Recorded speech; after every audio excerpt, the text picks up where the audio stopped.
Degree news के इस bulletin में आपका स्वागत है। 23 सितंबर के इस बुलेटिन में आज के मुख्य समाचार। जयपुर के भीड़ वाले इलाके में युवक की हत्या से दहशत फैल गई है।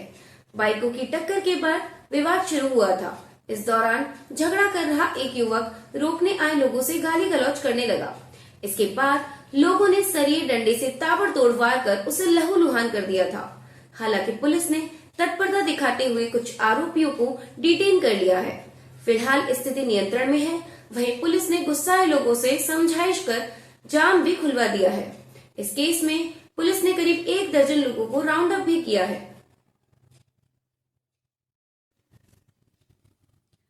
राष्ट्रपति द्रौपदी मुर्मू ने शुक्रवार को महिला आरक्षण बिल को मंजूरी दे दी। राष्ट्रपति से मंजूरी मिलने के बाद अब यह कानून में बदल गया है। केंद्र सरकार ने इस संबंध में शुक्रवार को अधिसूचना जारी की। बता दें कि महिला आरक्षण बिल संसद के दोनों सदनों से पारित हुआ था। इसे संसद के विशेष सत्र के दौरान पारित कराया गया था। इससे लोकसभा और राज्यों की विधानसभा में महिलाओं को 1/3 आरक्षण मिलेगा। प्रदेश में विधानसभा चुनाव के मद्देनजर आगामी दिनों में लागू होने वाली आचार संहिता से पहले सरकार ने एक बार फिर नौकरशाही में फेरबदल किया है। राज्य सरकार ने शुक्रवार रात 15 RAS अधिकारियों के तबादले किए हैं। हालांकि सूची में अधिकांश RAS अधिकारियों को रिक्त पदों पर लगाया गया है। माना जा रहा है कि आगामी दिनों में कई और तबादला सूची जारी हो सकती है। इससे पहले भी सरकार ने IAS, IPS और RAS अधिकारियों की जम्बो तबादला सूची जारी करके नौकरशाहों को इधर उधर किया है। कांग्रेस सांसद राहुल गांधी ने आज शाजापुर में कहा, नरेंद्र मोदी OBC की सरकार नहीं चलाते। उनका काम ध्यान इधर उधर करने का है, नफरत और हिंसा फैलाने का है। यह काम उन्हें RSS ने सौंपा है। राहुल आज काला पीपल विधानसभा क्षेत्र के पुलाई कला पहुंचे। वे यहां जन आक्रोश यात्रा में शामिल होने आए और करीब 2 घंटे यहां रहे। कांग्रेस का दावा है कि सभा में 70,000 लोग जुटे हैं। ये चुनावी साल में राहुल का पहला मध्य प्रदेश दौरा है। पीएम नरेंद्र मोदी आज बिलासपुर में बीजेपी की परिवर्तन यात्रा का समापन करने पहुंचे। उन्होंने अपने भाषण की शुरुआत जय जोहार से करते हुए कहा कि छत्तीसगढ़ में परिवर्तन तय हो गया है। हमारा एक ही नेता है कमल, हमारा एक ही उम्मीदवार है कमल। हर बूथ पर जब तक कमल नहीं खिलेगा हम चैन से नहीं रहेंगे। और न सहीबो बदल के रहीबो का नारा मोदी ने लगाया। साथ ही उन्होंने PSC का मुद्दा उठाते हुए कहा कि छत्तीसगढ़ की कांग्रेस सरकार ने युवाओं के साथ धोखा किया, लेकिन बीजेपी की सरकार बनते ही PSC घोटाले की जांच कर कठोर कार्रवाई की जाएगी।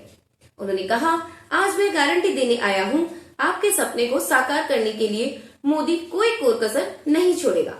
आपका सपना अब मोदी का संकल्प है। छत्तीसगढ़ में भी अब भाजपा की सरकार होगी। रिजर्व बैंक ऑफ इंडिया यानी RBI ने 2000 रुपए का नोट बैंक में जमा करने या इसे दूसरे नोटों से बदलने की तारीख 7 अक्टूबर तक बढ़ा दी है।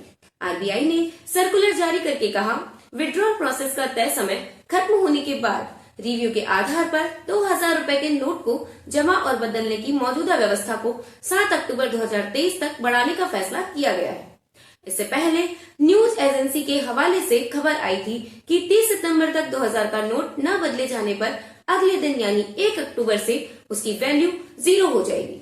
हालांकि सूत्रों ने जानकारी दी थी कि शाम तक RBI नोट बदलने की समय सीमा को बढ़ा सकती है।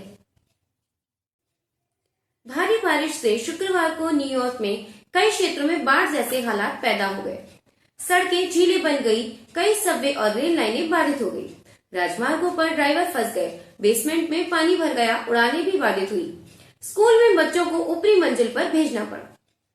राष्ट्रीय मौसम सेवा ने कहा कि जॉन F कैनेडी हवाई अड्डे पर लगभग 8 इंच की बारिश ने सितंबर के किसी भी दिन के अपने रिकॉर्ड को पीछे छोड़ दिया है।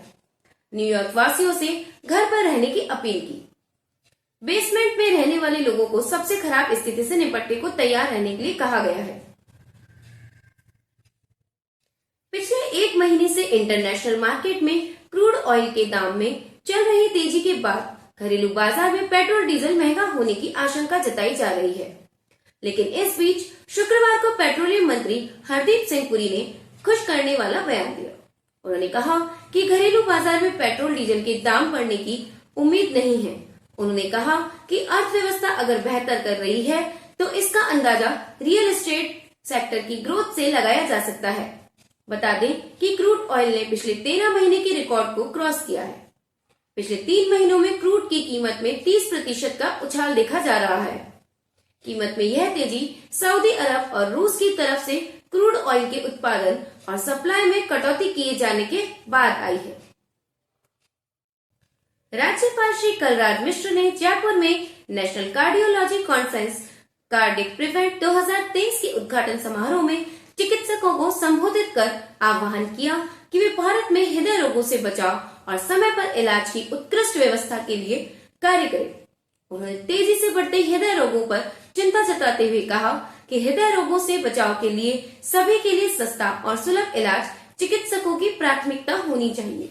उन्होंने कोविड के विकट दौर के बाद कम उम्र में हृदय से संबंधित बीमारियों के बढ़ने और इससे होने वाली मौतों की चर्चा करते हुए कहा कि इस पर चिकित्सा विशेषज्ञों को ध्यान देकर शोध अनुसंधान के जरिए उपचार के नवीन तरीकों पर कार्य करने की जरूरत है। 19वें एशियन गेम्स के 7वें दिन के मुकाबले जारी है। चीन के हांगझोउ में चल रहे एशियन गेम्स में शनिवार को अब तक भारत ने 2 गोल्ड और 1 सिल्वर समेत कुल 3 मेडल जीते। इसके साथ ही भारत के कुल 10 गोल्ड हो गए हैं। विमेन्स टेबल टेनिस डबल्स में भारत ने क्वार्टर फाइनल जीत लिया है। भारत की अयका मुखर्जी और सुतीर्था ने चीन की वर्ल्ड रैंकिंग में नंबर 2 टीम को 3-1 से हराकर सेमीफाइनल में अपनी जगह बनाई है। भारत अब तक 36 मेडल जीत चुका है। इसमें 10 गोल्ड, 13 सिल्वर और 13 ब्रॉन्ज शामिल हैं। भारत मेडल टैली के 4थे नंबर पर है। इसी के साथ आज के समाचार समाप्त हुए। नमस्कार।